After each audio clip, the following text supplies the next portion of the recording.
일본 금리 인상 때문에 바짝 졸아 계신 분들 많은데 아직 그럴 거 아닌 것 같거든요. 오늘 한번 살펴보겠습니다. Copy that money.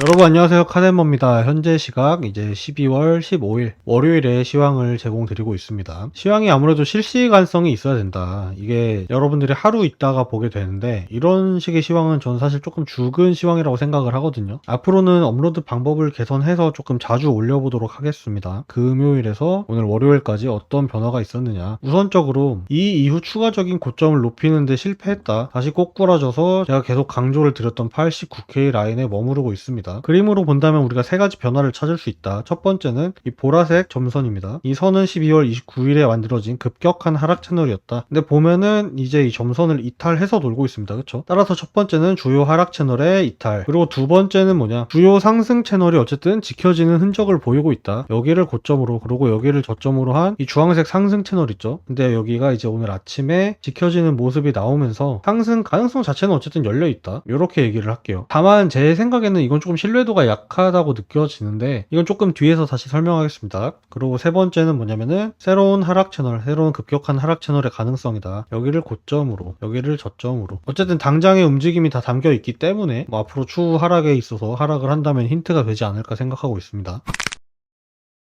네, 다음은 매매 현황입니다. 저번에 댓글 보니까 누가 매매 내역 공개하나요? 이렇게 쓰셨더라고요. 무슨 마음에서 물어보시는지는 알겠는데 뭐 매매 내역은 제가 내킬 때 하고 싶을 때만 하는 편이고 여기 있는 내용들 있잖아요. 이게 다 제가 텔그에서 실제로 말씀드리는 내용입니다. 구독하시는 분들은 이걸 베이스로 매매에 참여한다. 그러니까 막 굳이 인증을 할 필요가 없이 그분들이 저는 다 증인이라고 생각을 합니다. 아무튼 우리가 지난주 목요일인가 여기서 롱을 잡았다. 그래서 이거 다 먹고 저는 사실 이 구간에서 이제 바로 94K로 직행할 줄 알았습니다. 그래서 수익의 여유가 있다면은 92.5K에서 추가 롱을 받아보자. 지금 와서 복귀해보면 리스키하게 느껴지긴 하는데 당시 바로 94K를 간다고 하면은 여기가 전 또 막차라는 생각은 있었거든요. 그래서 매수 아이디어를 드렸고 대신에 이 롱은 바로 94K를 못 가면 의미가 없다. 조심하자 이렇게 얘기를 했다. 아니나 다를까 나스닥 본장 개장하니까 흘러내리더라. 손절했습니다. 이후에 어떻게 됩니까? 제가 강조드린 89K를 터치를 한다. 이때 터치할 때 이미 뭐라 그랬냐면은 이번에는 내려온다면은 89K는 좀 위험할 수 있겠다. 이때부터 이제 숏 생각을 하기 시작합니다. 그래서 조금이라도 올라오면 저는 뭐 이런 데서 제가 숏을 들어갈 줄 알았는데 주말에 자리가 안 오더라. 근데 숏의 근거들은 계속 쌓여가는데 타점을 안 줄 것 같아서 저도 이 자리에서 시장가로 질렀습니다. 그냥 이때가 일요일 오후였다. 그 다음부터는 그림 쭉 따라오시면 됩니다. 여기서 숏 들어가고 익절 나가고 그 다음에 아침에 일어나 보니까 익절 나가 있는 것까지 확인했고 좀 더 내려왔는데 여기도 제가 조그맣게 봐둔 자리가 있었어요. 근데 위험한 자리였기 때문에 이 보라색 매매들은 그러니까 저 혼자 그냥 개인 매매한 내역이고 이런 것들 를 제가 안내를 드린 흔적이라고 보시면 됩니다. 아무튼 여기서 롱 잡아가지고 좀 여기서 치웠습니다. 그 다음에 오늘 지금 들어가 있는 포지션이 이 포지션입니다. 89.9K의 시장가 숏 권장을 드렸습니다. 저는 추가적으로 고점을 높이고 이런 게 아니고 여기서 바로 꼬꾸라질 가능성이 높다고 생각을 하거든요. 이게 아마 영상 올라갈 때쯤이면 결과가 나 있을 것 같습니다.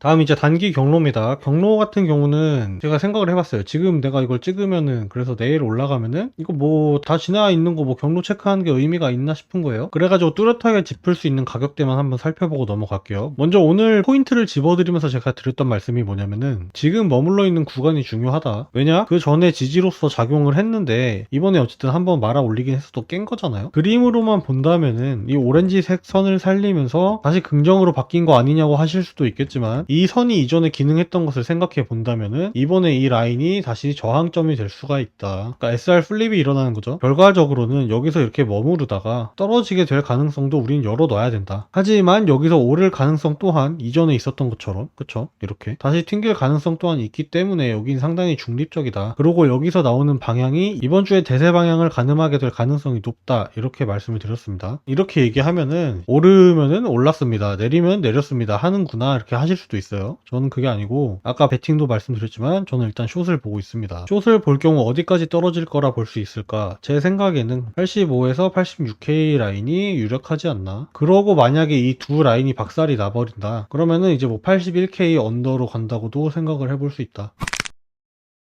이번 시간에는 이제 엔캐리 청산, 엔캐리 언와인딩에 대해서 중점적으로 좀 다뤄보려고 합니다. 일단 이른의 회의가 언제 예정이 돼 있냐? 18일에서 19일, 8, 19일에 전체적인 통화정책의 기조가 나오게 된다. 사실상 25bp의 금리 인상이 확정적입니다. 근데 이걸 겉핥기로 아는 사람들은 야, 금리 인상하면 이제 엔캐리 청산 일어나고 비트코인 또 개박살 나는 거 아니냐 이렇게 생각을 한단 말이에요. 사실 우리는 코인을 하는 입장이니까 일본 금리가 어떻든 간에 상관없고 이게 제일 중요하긴 합니다. 하지만 일본이 왜 금리를 인상하려고 하고 이번에는 엔캐리 청산이 왜 일어나지 않을 것으로 생각되는지에 대한 내용들을 파헤쳐 봐야지만이 비트코인이 어떻게 될 것인지에 대한 힌트로 연결이 될 거라 생각을 합니다. 우선 일본의 물가와 임금에 대해서 좀 얘기를 해봐야 됩니다. 이게 금리를 올린다라고 한다면은 투자하시는 분들은 이게 네거티브한 내용이라고만 이해를 하시는 경우가 많습니다. 하지만 금리의 순기능이란 대표적으로 이제 인플레 억제가 있습니다. 인플레 억제. 근데 일본의 지금 사회적인 이슈가 되는 게 인플레입니다. 우리가 임금이라고 한다면은 실질 임금이 있고 명목 임금이 있습니다. 이제 명목 임금이 우리가 받는 뭐 급여가 올라간다라고 한다면은 단순히 급여의 숫자에 대해서만 얘기를 하는 거고, 실질 임금은 여기서 이제 물가 상승률을 뺀 것이 실질 임금이다. 명목 임금이 높더라도 실질 임금이 낮은 경우가 있다. 우리도 이런 말 많이 하잖아요. 월급이 늘어나는데 뭐 조금만 장 보고 뭐 이렇게 하고 하면 돈이 없네 하는 경우들이 있다. 이게 지금 일본에서 도드라지게 나타나는 현상입니다. 명목 임금 자체는 계속 우상향을 보이고 있으나 물가 상승률이 더 가파르게 오르기 때문에 실질 임금은 계속 마이너스를 기록하고 있다. 2025년 들어가지고 더 이제 가팔라진 게 보이시죠? 반면에 이제 물가 지수는 계속 올라가고 있다. 그러니까 이번 금리 인상의 의의 중 하나는 물가와 임금을 잡겠다에 있습니다. 그래서 이 상황을 설명한 게 이 짤입니다. 현행 벽에 막힌 일본 라멘집 줄줄이 문 닫는다. 왜 문을 닫습니까? 이제 재료값이 오르고 인건비가 오르고 기타 부대 비용들이 계속 상승을 하니까 라멘 가격을 올려야 되는데 일본에서는 마침 라멘이 국밥 같은 포지션이다. 그러니까 뭐 우리야 국밥 지금 뭐 10,000원 훌쩍 넘죠? 훌쩍 넘는데 일본인들 입장에서는 한 800엔 정도가 마지노선이더라, 심리상. 그러다 보니까 이것도 감당이 안 되고 이것도 감당이 안 되고 줄 폐업이 나는 겁니다. 사실 일본은 인플레를 굉장히 바라고 있었다. 왜냐? 이전에 잃어버린 20년, 10년, 20년을 지나면서 디플레를 굉장히 극심하게 겪었기 때문에 사람들이 소비를 안 하니까 이게 경기가 안 돌아가고 계속 악의 구렁텅이로 빠지는 거예요. 악의 구렁텅이? 그러니까 악순환의 구조에 빠지는 겁니다. 그래서 인플레를 만들기 위해 노력했던 게 이제 춘투 같은 게 있었죠. 춘투라고 이제 춘계생활투쟁이라 해가지고 일본 이제 노사 임금 협의를 하는 기관이 있습니다. 춘투에서 정부가 야, 너네 직원들 월급 좀 올려줘라 이런 식으로 압박을 줬다. 근데 웬걸 이걸 막상 까보니까 인플레 올라가는 속도가 더 빠르더라. 물가 상승률이 더 빠르더라. 지금 일본은 수요의 증대에 따라서 인플레가 오고 있다라고 하면 차라리 좋은 상황입니다. 실제로 어쨌든 사람들이 돈을 쓴다는 거니까 일본 입장에선 반가운 소식이죠. 근데 따져보니까 인플레가 사람들의 수요가 늘어서 오는 게 아니고 조금 다른 방법으로 인플레가 형성이 되고 있다. 이제 우리가 그 중에서 꼽아볼 내용들이 이런 내용입니다. 1번, 수요가 많은 상품과 서비스를 제공하는 기업들은 비용을 상품 가격의 전가의 매출 성장을 보고 있다. 가격 인상이 그대로 소비자에게 전가되고 있다라는 지적이 하나 있었고, 두 번째는 뭐냐면은 이제 여기부터 환율 문제가 나옵니다. 엔화, 위안화 대비 사상 최저치 찍었다. 1 인플레이션 위협 수준. 일본도 어쨌든 수입에 의존하는 나라입니다. 한 가치가 떨어지는 상황에서 외국으로부터 수입을 하게 된다면은 이게 다시 가격 부담으로 인플레에 일조를 하게 된다는 게 일본의 진단이에요. 그러니까 요약을 해보자면은 일본의 금리 인상, 이거는 어떻게 보면은 예정된 얘기입니다. 일본 경제의 흐름상 금리를 올릴 수밖에 없는 지금 상황에 있다. 지금까지 설명을 들었을 때 여러분 어떻게 들리세요? 일본의 금리 인상이 긴축을 하겠다는 겁니까? 아니죠. 긴축을 하겠다는 게 아니고 경제 정상화를 하겠다는 거예요. 정상화. 따라서 이 과정 자체는 굉장히 점진적일 수밖에 없다. 천천히. 즉 2024년에 일어났던 엔캐리 때와는 전혀 지금 다른 양상으로 금리 인상의 배경이 형성돼 있는 겁니다. 네, 달러 엔 차트입니다. 익숙하지 않으신 분들은 좀 보기 어려우실 수 있는데 쉽게 말해가지고 달러 엔 차트가 올라갈수록 엔화는 약세를 보인다. 그리고 반대로 내려갈수록 엔화는 강세를 보인다. 이렇게 이해하시면 되겠습니다. 먼저 눈에 띄는 건 이 라인이죠. 24년 엔캐리 청산이 있었을 때의 엔화 움직임입니다. 원래는 이 전부터 엔화는 쭉 약세를 유지했습니다. 근데 일본이 이제 YCC를 종료를 발표를 하고 우리 이제 금리 정상화한다. 그때하고 지금하고 좀 다른 게 이거는 약간 어떻게 보면 좀 급진적인 선언성 확정된 느낌이었습니다. 우리 이제 정상 금리 궤도로 돌아갈 거다라고 선언을 한 거예요. 그러다 보니까 이게 어떻게 됩니까? 엔화가 이미 그 전부터 약세를 보였다고 말씀을 드렸습니다. 여기 엔화 숏을 치던 투기성 포지션들이 YCC 발표 이후 엔화가 강세를 보이는 과정에서 줄청산을 당하게 된다. 그리고 이제 여기에 우리가 말하는 이제 비트코인의 변동성이라든지 주식의 변동성이라든지 이런 것들이 곁들여졌다고 볼 수 있습니다. 이게 맨 차트로 보면은 사실 이거나 이게 지금이잖아요. 이거나 별 차이가 없어 보인다. 비슷비슷해 보인다. 근데 과정을 볼 필요가 있습니다.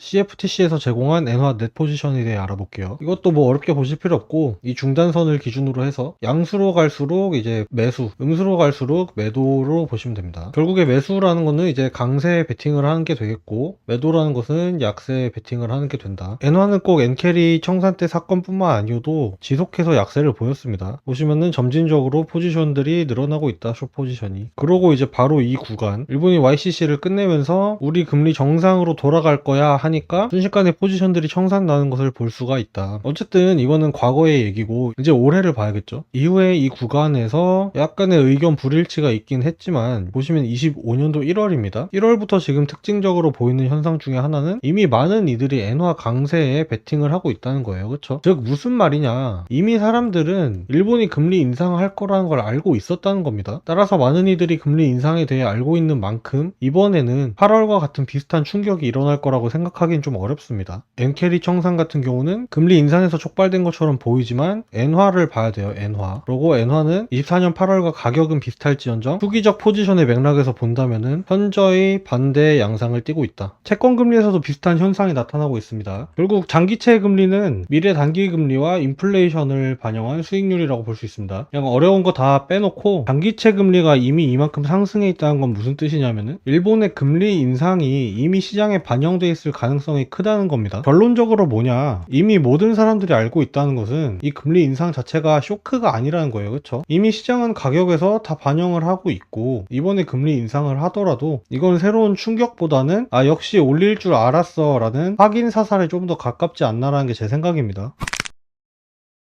결론은 저는 쫄지 말자라고 얘기를 하고 싶어요. 24년 8월의 엔캐리와 현 상황은 분명히 분위기가 다르다. 가격 자체도 동일한 듯 보이지만 과열 구간이 있다면 우리는 지금 중립 구간, 오히려 매수가 강세를 보이는 현상을 보이고 있고요. 24년 엔캐리가 급격한 정책 전환에서 비롯되었다면 지금은 뭐 다 대놓고 얘기했습니다. 우리 금리 올릴 거다. 시장 준비는 방금 전에 우리가 봤던 것처럼 다행히 대부분 가격에 반영되어 있다. 24년이 연쇄적인 강제 청산으로 인해 변동성이 확대됐던 시기라면 지금은 질서 있는 퇴장이 이루어지고 있지 않나. 어쨌든 대비는 해야 되니까 그걸 반영한 하락세가 나오고 있다는 게 제 생각입니다. 물론 오늘 분석드린 내용이랑 변동성은 전혀 상관이 없습니다. 어쨌든 이벤트가 이벤트인 만큼 변동성은 분명히 있을 것이다. 근데 과거 엔캐리 때와 비교해서 요만큼의 변동이 있을까 한다면은 제 생각은 아니라는 거죠. 사실 엔캐리에서 우리가 그리고 또 배운 교훈이 하나 있다. 비트코인을 예로 들면은 8월 엔캐리 저점에서 매수했잖아요. 그러면 이번 사이클의 나름 바닥이었습니다. 여기부터 9월 대선 오히려 이 시기를 매수 기회로 활용했던 사람이 승자였다. 대부분이 비슷한 의견인 것 같습니다. 그러니까 뭐 방심할 정도는 아니지만 오히려 이 기회를 매수 타이밍으로 삼아야 된다. 저도 좀 적극적으로 동의하는 바입니다. 네, 오늘 영상 준비한 거는 내용은 여기까지고요. 오늘 조금 길어가지고 좀 짐 빠지는데 좀 자세한 얘기를 못한 게 좀 많이 아쉽습니다. 구독자 텔레그램 통해 가지고 실시간으로 뭐 포지션이라든지 이런 매크로 얘기 공유 드리고 있으니까 한번 놀러 오셔도 괜찮지 않을까 생각이 듭니다. 네, 오늘도 시청해 주셔서 감사합니다.